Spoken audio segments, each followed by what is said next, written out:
Sa gitna ng hagupit ng hanging habagat, muling pinatunayan ng mga mamamayan ng Barangay Barandal ang diwa ng bayanihan at malasakit.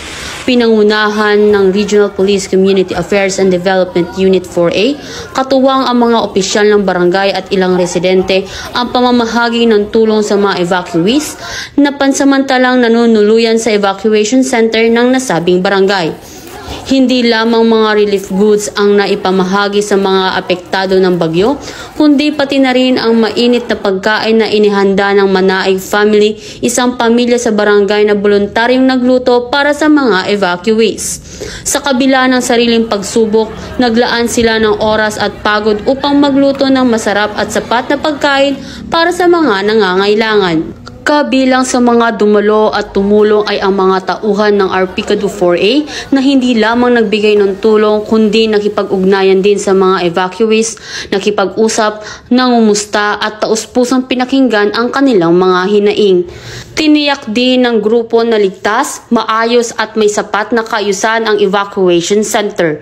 Ang kanilang presensya ay nagsilbing simbolo ng seguridad at pag-asa para sa mga apektadong residente. Sa inyong lahat.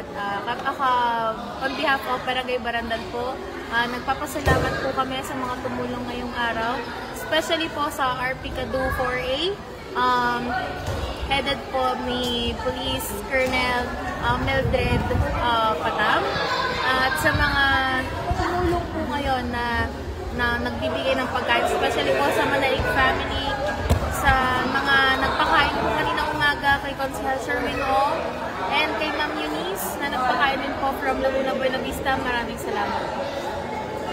Ang aktibidad na ito ay patunay ng lakas ng pagkakaisa ng pamahalaan, kapulisan at mamamayan sa panahon ng sakuna.